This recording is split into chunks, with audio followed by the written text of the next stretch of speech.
नमस्कार दोस्तों, आप सभी का तहे दिल से स्वागत है हमारे इस चैनल पे। कई बार आप फाइनेंशियल एक्सपर्ट्स की बात सुनते होंगे।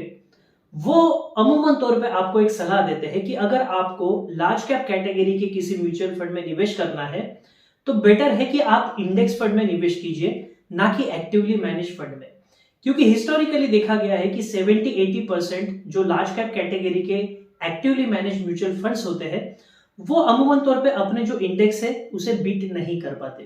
तो इसके लिए काफी फेमस इंडेक्स फंड के कई सारे म्यूचुअल फंड्स आपके सामने होंगे, लेकिन इन इंडेक्स फंड में ना एक प्रॉब्लम होती है। हम बात करेंगे निफ्टी 50 इंडेक्स फंड की। अगर आप निफ्टी 50 इंडेक्स फंड में जो स्टॉक्स के वेटेज है उसे स्टडी करोगे तो आपको पता चलेगा कि जो कंपनीज की मार्केट कैपिटलाइजेशन ज्यादा है उस कंपनी का वेटेज इंडेक्स फंड में ज्यादा है। फॉर एग्जाम्पल अगर मैं आपको बताने की कोशिश करूं तो जैसे रिलायंस इंडस्ट्रीज हो गया, टीसीएस हो गए, इन्फोसिस हो गए, ये मार्केट कैपिटलाइजेशन से काफी बड़ी कंपनीज है और इन कंपनीज का वेटेज निफ्टी 50 इंडेक्स में काफी ज्यादा है। तो प्रॉब्लम होती क्या है इंडेक्स फंड में? जो निफ्टी 50 इंडेक्स फंड है उसमें ज्यादा वेटेज गिने चुने कंपनीज को दिया जाता है। तो अगर निफ्टी 50 को अच्छे परफॉर्मेंस दिखानी है तो ये जो बड़ी कंपनीज है, रिलायंस, टीसीएस, इन्फोसिस, इन्हें काफी अच्छे रिजल्ट्स देने पड़ेंगे, काफी अच्छा मुनाफा देना पड़ेगा, तब जाके निफ्टी 50 इंडेक्स जो है वो अच्छे रिटर्न्स आपको बना के देगा। और इसमें जो बाकी कंपनीज है, छोटी कंपनीज जिनका मार्केट कैपिटलाइजेशन कम है और उसके चलते उनका वेटेज भी निफ्टी 50 इंडेक्स में कम है, चाहे वो कितना भी उछल कूद कर ले, अच्छे रिटर्न्स दे दे, फिर भी उसका इंपैक्ट निफ्टी 50 इंडेक्स में उतना अच्छा नहीं आता। ये एक दिक्कत है। दूसरी दिक्कत क्या है कि कुछ गिने चुने कंपनीज या फिर कुछ गिने चुने सेक्टर्स में ज्यादा वेटेज होने के कारण एक सेक्टोरल रिस्क भी निफ्टी 50 इंडेक्स में आ जाता है। मान लो कि 4-5 सेक्टर्स है जिससे एक निफ्टी 50 इंडेक्स बना है, उसमें से दो तीन सेक्टर्स में ही ज्यादा वेटेज होता है। तो जब ये 2-3 सेक्टर्स अच्छा परफॉर्म करेंगे तब जाके निफ्टी 50 बेटर परफॉर्म करेगा, और जिनका वेटेज कम है वो चाहे कितना भी उछल कूद कर ले उसका इंपैक्ट निफ्टी 50 के इंडेक्स में नहीं आता।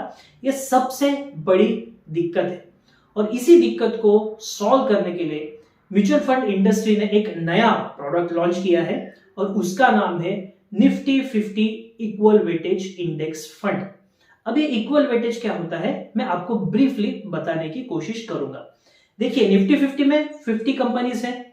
मान लेते हैं कि 100 रुपीस आप इन 50 कंपनीज में निवेश करोगे, तो इक्वल वेटेज इंडेक्स फंड में क्या होता है, हर एक कंपनी में आपका 2-2 रुपया जाएगा, यानी इक्वली आपका पैसा जो है वो 50 कंपनीज में डिस्ट्रीब्यूट हो जाएगा। इसका फायदा क्या है कि कोई भी एक सेक्टर को ज्यादा वेटेज नहीं है, तो इसलिए सेक्टोरल रिस्क खत्म हो जाती है। कोई 2-4 कंपनीज को ज्यादा वेटेज नहीं है क्योंकि यहां पे मार्केट कैपिटलाइजेशन के हिसाब से वेटेज नहीं डिसाइड किया है, इक्वल वेटेज हर एक कंपनी को दिया है। तो क्या होता है, ट्रू सेंस में ये जो आपका इन्वेस्टमेंट है ये डाइवर्सिफाई होता है अक्रॉस 50 कंपनीज, और जब 50 में से 25-30 कंपनीज भी अच्छा परफॉर्म करेगी तो उसका इंपैक्ट आपके रिटर्न्स में जरूर आएगा। तो ये एडेड एडवांटेज है equal weightage Nifty 50 index fund का। अब हम इस वीडियो में क्या जानने की कोशिश करेंगे कि चलिए, ये तो थियोरेटिकली सारी चीजें काफी अच्छी लग रही है, लेकिन क्या डेटा आपको ये बताता है कि equal weightage fund definitely better है या फिर नहीं? ये जानने की कोशिश हम इस वीडियो में करेंगे। तो ये वीडियो काफी इंफॉर्मेटिव है। हर एक डेटा आपको काफी बारीकी से देखना है और आखिरी तक देखना काफी जरूरी है। हम क्या कवर करेंगे? हम बेसिकली 3-4 पॉइंट्स को इस वीडियो में कवर करेंगे। सबसे पहला पॉइंट हम देखेंगे कि पिछले 3 साल में equal weightage index fund better था या फिर निफ्टी 50 इंडेक्स फंड बेटर था, ये देखेंगे। फिर पिछले 10 साल में कौन बेटर था ये देखेंगे। पिछले 20 साल में किसने आउट परफॉर्म किया इसके बारे में भी जानेंगे। और सबसे आखिरी पॉइंट, हम पीई रेशो जो कि निफ्टी 50 इंडेक्स फंड का है और Nifty 50 equal weightage index fund का है, इन दोनों के पीई रेशो को भी कंपेयर करके देखेंगे, सो दैट आपको एक जानकारी मिले कि कौन सा म्यूचुअल फंड अमूमन तौर पे ऑन एन एवरेज सस्ते में अवेलेबल होता है।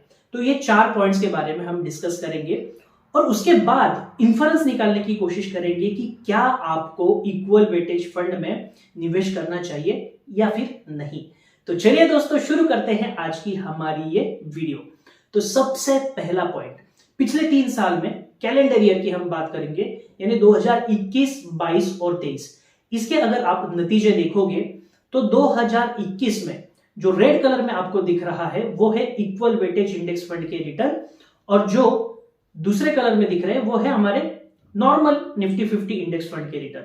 तो 2021 में इक्वल वेटेज इंडेक्स ने 9% से आउट परफॉर्म किया हमारे जो प्लेन इंडेक्स है उसे। 2022 की बात करें तो यहां पे भी 2% से आउट परफॉर्म किया है इक्वल वेटेज इंडेक्स फंड ने। और 2023 की अगर हम बात करें ना, तो हुपिंग 10% से आउट परफॉर्मेंस दी है इक्वल वेटेज इंडेक्स फंड ने।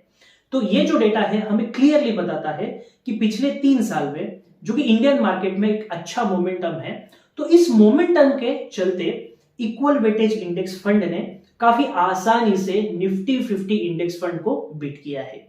अब सेकेंड पॉइंट के बारे में बात करेंगे। हम पिछले 10 साल का डेटा देखेंगे। ये जो है बार चार्ट आपके सामने में रख रहा हूं, इसमें अगर आप देखोगे तो 10 साल में 6 ऐसे ओकेजन्स थे जहां पे इक्वल वेटेज इंडेक्स फंड ने निफ्टी 50 इंडेक्स फंड को बीट किया है, और महज 4 साल में उसने अंडर परफॉर्मेंस दिखाई है। इसका मतलब क्या कि पिछले 10 साल में भी 60% प्रोबेबिलिटी के साथ इक्वल वेटेज इंडेक्स फंड ने अच्छा परफॉर्म किया है निफ्टी 50 इंडेक्स फंड को।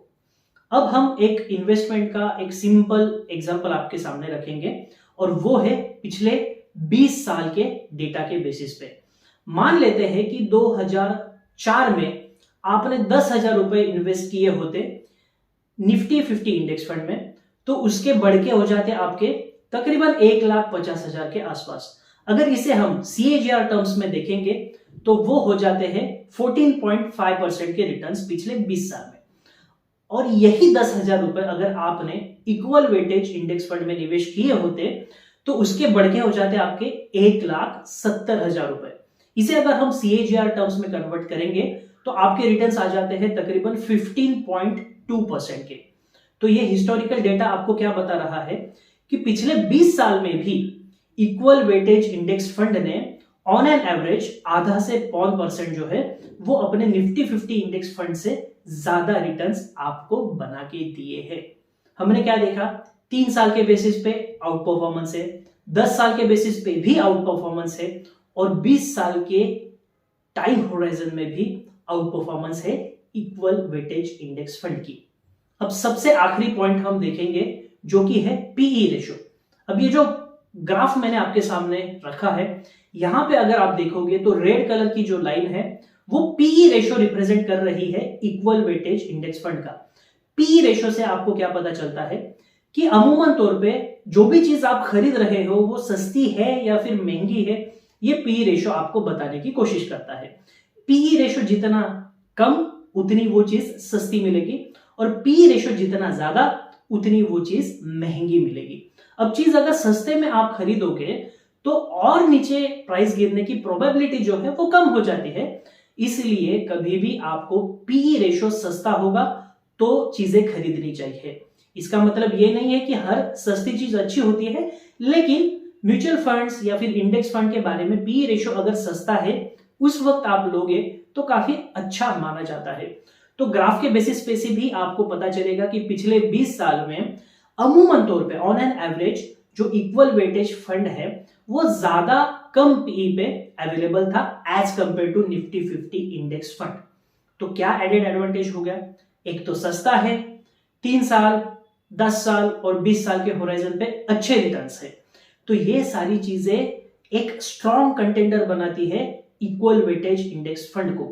अगर आप भी किसी पैसिवली इंडेक्स फंड में निवेश करने की सोच रहे हो, और स्पेसिफिकली अगर निफ्टी 50 इंडेक्स फंड में निवेश करने की सोच रहे हो, तो एक बार आपको इक्वल वेटेज इंडेक्स फंड के बारे में जरूर सोचना चाहिए। अब आप ये सवाल पूछोगे कि in equal weightage index fund में कैसे निवेश करें, तो स्टेट बैंक ऑफ इंडिया का एक न्यूली फंड ऑफर आया है जिसका नाम है state bank of India Nifty 50 equal weightage fund.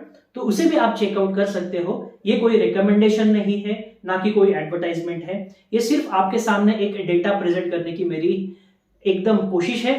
अगर आपको ये डेटा पसंद आए तो जाइए आप निवेश कर सकते हो, लेकिन निवेश करने से पहले आपके जो फाइनेंशियल एडवाइजर है उनकी सलाह लेना काफी जरूरी है। तो आपको ये वीडियो कैसा लगा प्लीज कमेंट सेक्शन में बताइए, और हम फिर मिलेंगे एक नए टॉपिक के साथ, नई वीडियो के साथ।